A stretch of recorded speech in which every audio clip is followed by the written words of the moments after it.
네, 여러분 안녕하세요. 5월 10일 수요일 새벽 기도회 시작하겠습니다. 기도드리겠습니다. 은혜로우신 우리 아버지 은총을 감사를 드립니다. 어젯밤에도 우리에게 평안한 잠을 주시고 또 새날을 주셨습니다. 오늘도 하나님의 영광을 위해서 또 보람 있게 살아가는 귀한 하루가 되게 해 주옵소서. 병중에 있는 우리 모든 성도들 긍휼을 베풀어 주시고 주의 능력의 손으로 어루만져 주시사 깨끗이 나음을 얻을 수 있도록 주님이여 역사하여 주옵소서. 하나님 아버지, 이제 아버지 오늘 새벽에도 사랑하는 성도들 간구하는 모든 제목들을 주께서 외면하지 마시고 들어응답하여 주셔서 매 순간순간마다 하나님의 살아계심을 경험하며 살 수 있도록 인도해 주옵소서. 오늘 한날도 주님 앞에 의탁하며 예수님의 이름으로 기도드리옵나이다. 아멘. 네, 찬송가 252장 부르겠습니다. 252장 나의 죄를 씻기는 예수의 피밖에 없네. 네, 252장입니다.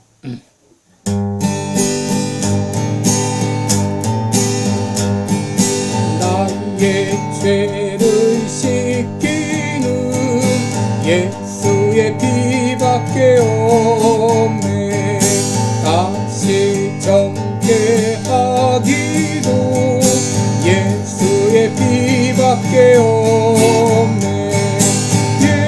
예수의 흘린 피 날기게 하오니 귀하고 귀하다. 예수의 피밖에 없네. 나를 정케 하기는 예수의 피밖에 없네. 사죄하는 증거도 예수의 피밖에 없네. 예수의 흘린 피 나리게 하오니 귀하고 귀하다. 예수의 피밖에 없네. 나의 죄 속하기는 예수의 피밖에 없네. 나는 공로 없으니 예수의 피밖에 없네. 예수의 흘린 피 날기게 하오니 귀하고 귀하다. 예수의 피밖에 없네. 평안함과 소망은 예수의 피밖에 없네. 나의 의는 이것뿐 예수의 피밖에 없네. 예수의 흘린 피 날기게 하오니 귀하고 귀하다. 예수의 피밖에 없네. 영원토록 내 할 말 예수의 피밖에 없네. 나의 찬미 제목은 예수의 피밖에 없네. 예수의 흘린 피 날기게 하오니 귀하고 귀하다. 예수의 피밖에 없네. 아멘. 네, 우리 오늘부터는 구약성경 레위기를 같이 보도록 하겠습니다. 구약성경 레위기입니다. 오늘은 레위기 1장 1절로 9절까지 보도록 드리겠습니다. 레위기 1장 1절로 9절까지 제가 봉독해 드립니다. 여호와께서 회막에서 모세를 부르시고 그에게 일러 가라사대 이스라엘 자손에게 고하여 이르라 너희 중에 누구든지 여호와께 예물을 드리려거든 생축 중에서 소나 양으로 예물을 드릴지니라. 그 예물의 소의 번제이면 흠없는 수컷으로 회막 문에서 여호와 앞에 연납하시도록 드릴지니라. 그가 번제물의 머리에 안수할지니 그리하면 연납되어 그를 위하여 속죄가 될 것이라.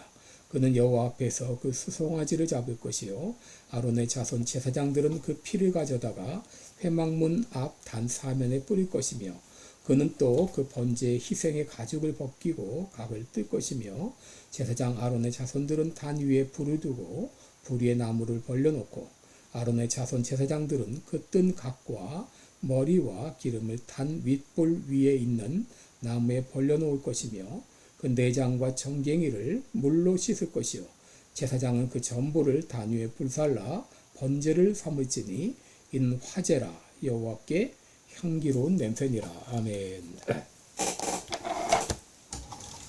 네, 우리 오늘부터 레위기를 보면서 오늘 특별히 본문은 하나님께 나아가는 길 이런 제목으로 같이 말씀을 나누겠습니다. 여러분 우리가 이제 종종 그리스도인들이 성경을 읽다가 창세기부터 시작해서 레위기에 가서 스탑하는 경우가 많이 있습니다. 왜냐하면 이 레위기는 이 성경 중 가장 재미없는 이 성경으로 그렇게 알고 있습니다. 그러나 여러분 레위기는 깊이 들어가면 들어갈수록 은혜가 되는 그런 성경 중에 하나입니다. 오늘부터 레위기 말씀을 상고하는데 여러분 레위기를 자주 반복해서 읽으시기를 바랍니다. 여러분 레위기 모세 오경 중에 하나죠. 창세기, 출애굽기, 레위기, 민수기, 신명기 5권을 모세의 저작이다 해서 모세 오경이라 이렇게 말하는데 그 중에 세 번째 책이 바로 레위기입니다. 레위기라는 뜻은 레위인에 관한 그런 뜻입니다.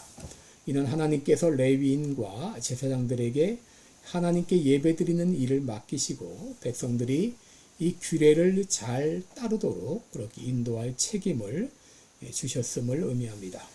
여러분 레위기가 우리에게 가르쳐주는 두 가지 교훈이 있는데 첫째는 우리가 어떻게 하나님께 나아갈 것인가 하는 것이고 그러니까 우리는 죄인이고 하나님은 거룩한데 이 죄인은 우리가 어떻게 거룩하신 하나님께 나아갈 것인가를 우리에게 가르쳐주고 둘째는 우리가 어떻게 하나님과 동행하는 삶을 살 수 있는가를 우리에게 가르쳐줍니다.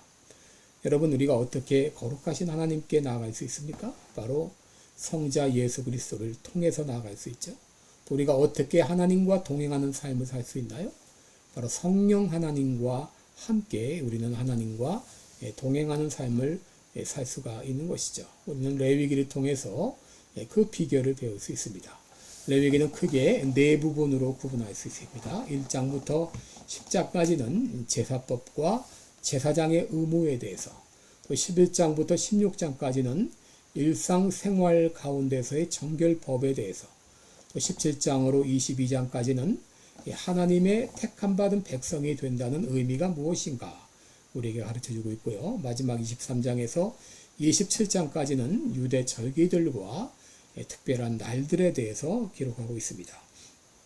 여러분 레위기는 한마디로 이스라엘 백성들이 어떻게 하나님께 나아가고 또 어떻게 믿음 생활을 할 것인가에 대한 규범이라고 말할 수 있습니다. 레위기 안에는 제사에 대한 규례, 또 음식에 대한 규례, 그리고 절기에 대한 이런 규례들을 통해서 어떻게 믿음 생활을 할 것인가를 가르쳐주고 있습니다. 특별히 레위기의 앞부분에는 제사제도가 소개되어 있죠. 이 제사제도를 하나님께서 만드신 목적이 무엇인가? 그것은 바로 우리가 어떻게 하면 거룩하신 하나님께 예배할 수 있는가 하는 것이죠. 이 제사란 말이 영어로 offering이라는 말인데 이것은 하나님께 가까이 이끌다 그런 뜻입니다. 레위기 초반부에는 특별히 5대 제사에 대해서 기록되어 있죠. 번제, 소제, 화목제, 속죄제, 속건제 이렇게 5가지 바로 제사입니다. 오늘은 특별히 레위기 1장을 통해서 이 번제에 대한 그런 내용을 함께 살펴보겠습니다. 여러분, 이 번제라고 하는 것은 자발적인 것으로 가장 일반적인 제사 제도라고 말할 수 있습니다. 출애굽기 29장 38절 이하를 보게 되면 이 번제를 어떻게 드릴 것인가에 대해서 기록하고 있는데, 내가 단위에 드릴 것은 이러하니라. 매일 1년 된 어린 양 2마리니 한 어린 양은 아침에 드리고 한 어린 양은 저녁 때에 드릴 것이며, 한 어린 양은 고운 밀가루 에바 10분의 1과 찌은 기름 흰에 4분의 1을 더하고 또 전제로 포도주 흰에 4분의 1을 더할지며, 한 어린 양은 저녁 때에 드리되 아침과 일반으로 소제와 전제를 그것과 함께 드려 향기로운 냄새가 되게 하고 여호와께 화제를 삼을지니, 이는 너희가 대대로 여호와 앞 회막문에서 늘 드릴 번제라. 내가 거기서 너희와 만나고 내게 말하리라 라고 말했습니다. 여러분, 그래서 이제 이 번제는 바로 아침과 저녁에 드리고 또 이 소제와 전제와 함께 드린다 하는 것을 우리가 알게 되죠. 이렇게 할 때에 하나님께서 바로 너희와 만나겠다, 우리와 만나시겠다고 말씀하셨습니다. 이 번제라는 말은 올라라는 말인데 바로 올라가다, 상승하다 그런 의미입니다. 이는 바로 예배자를 일반적인 모든 죄로부터 정결하게 하고 하나님께 나아갈 수 있도록 이끌어주는 그런 역할을 하는 것이죠. 그리고 이 번제는 다른 제사와는 달리 제물을 완전히 태우게 되어 있습니다. 이것은 그래서 온전히 헌신한다고 하는 그런 의미도 담겨 있습니다.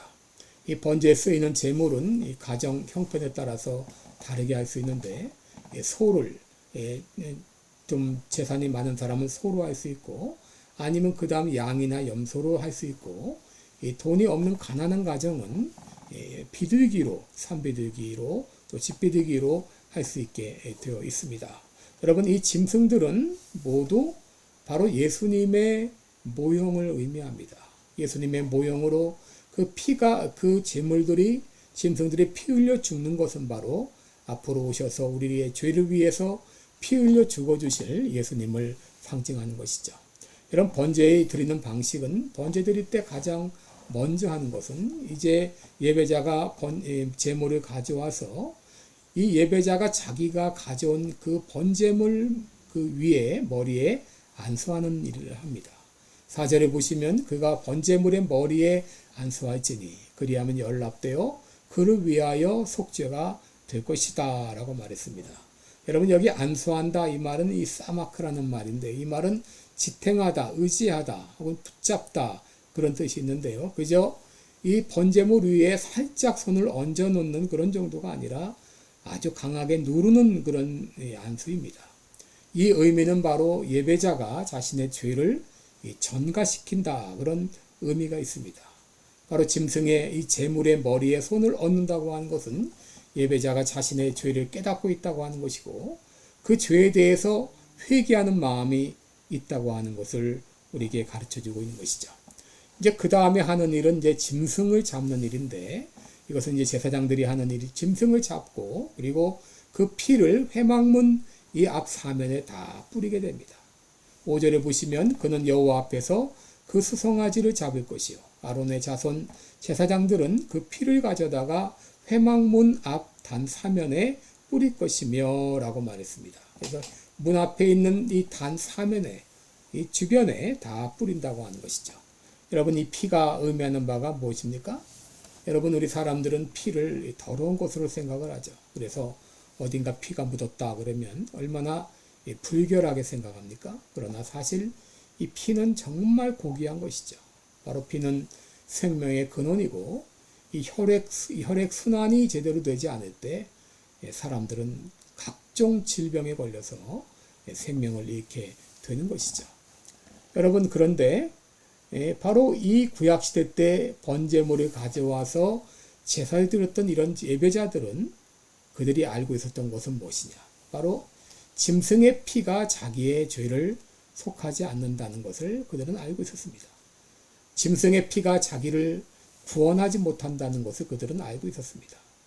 그들이 짐승에 이제 가져와서 그 짐승의 이 피를 안수하고 그 핏부림을 보고 이 모든 것들은 바로 앞으로 오셔서 우리의 죄를 위하여 십자가에 달려서 피 흘려 죽어주실 메시아, 그 메시아를 믿음으로 바라보며 죄사함을 받았던 것이죠.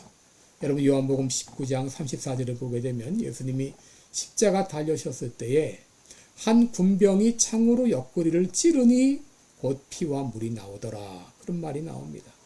여러분 예수님께서 이제 이것은 예수님이 죽었음을 확인하는 그런 작업이 되겠죠. 여러분 예수 십자가 못 박으실 때에 손과 발에서 피가 흘러나왔고 머리에서도 이 가시관으로 인하여 피가 흘렀죠. 그리고 허리에 이 창자국, 거의 창으로 말미암아 피와 물이 흘렀죠.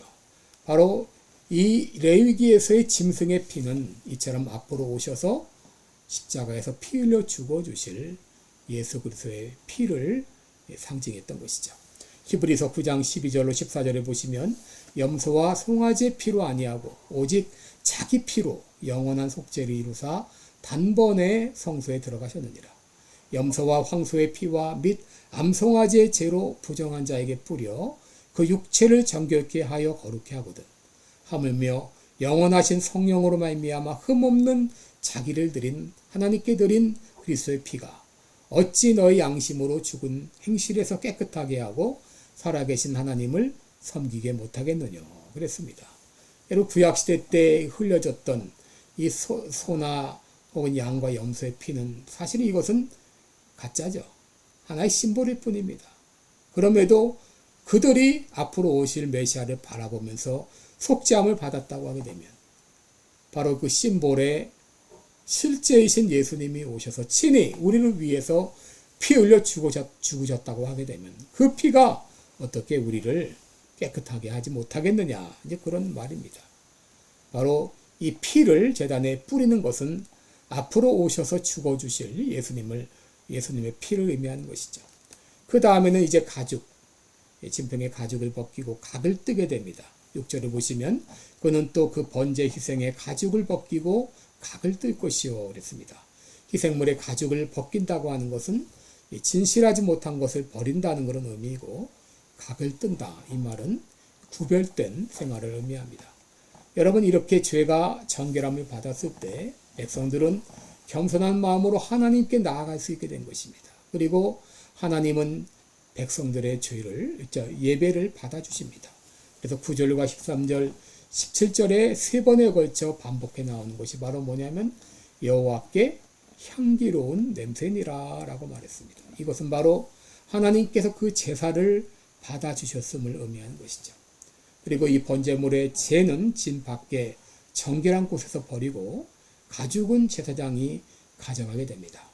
여러분 오늘 말씀을 통해서 우리들이 알 수 있는 것이 무엇인가요? 바로 우리가 죄 용서함 받고 또 구속함을 받는 것은 오직 예수 그리스도의 피로 말미암았다고 하는 것입니다.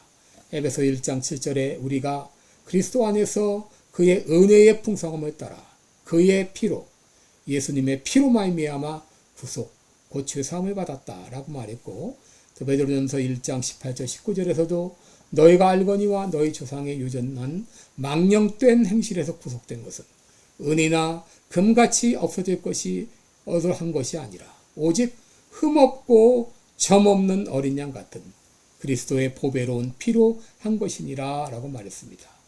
구약시대에는 그 어린 양의 피를 보면서 앞으로 우리를 위해 오실 메시아를 바라보면서 구원받았고 지금의 우리는 이미 오셔서 십자가에서 피 흘려 죽어주신 예수 그리스도의 피로 말미암아 죄사함 받고 구원을 받게 된 것이죠. 여러분 이제 당시 죄가 있으면 그 제물을 끌고 와서 그리고 자신이 끌고 온 제물 위에 손을 얹고 그 죄를 전가시키듯 여러분 이제는 우리가 그런 제사는 더 이상 드릴 필요가 없죠. 왜냐하면 예수님께서 자기 몸으로 영단번에 제사를 드리고 완성하셨기 때문이죠. 그러나 여러분 이제 우리의 죄가 있을 때에 언제든지 그 죄를 가지고 주님 앞에 나와서 주님 십자가 앞에 내려놓고 주님 예수 그리스도의 보혈의 피로 용서하여 주옵소서 라고 기도할 때 주님께서는 우리 죄를 용서해 주시고 우리를 구원해 주실 것입니다. 오늘도 이 구원의 기쁨과 감격을 가지고 살아가는 하루가 되시기 바랍니다. 기도하겠습니다. 은혜로우신 우리 아버지, 이미 오셔서 우리의 죄를 위해서, 우리를 구원하기 위해서, 우리들을 억만 죄악 가운데서 또 사망의 권세에서 우리를 구원하기 위해서 십자가에 피 흘려 죽어주신 주님을 찬양합니다. 아버지, 혹 우리가 죄가 있을 때에 주님 앞에 가지고 나오게 하시고 예수님의 보혈을 의지하며 기도할 때 주께서 우리 모든 죄를 사하시며 우리를 깨끗하게 하실 것을 믿습니다. 오늘도 이 구원의 기쁨과 감격을 가지고 살아가는 우리 모두가 되게 하여 주옵소서. 예수님의 이름으로 기도드리옵나이다. 아멘. 네, 여러분 오늘도 복된 하루 되시기 바랍니다. 고맙습니다.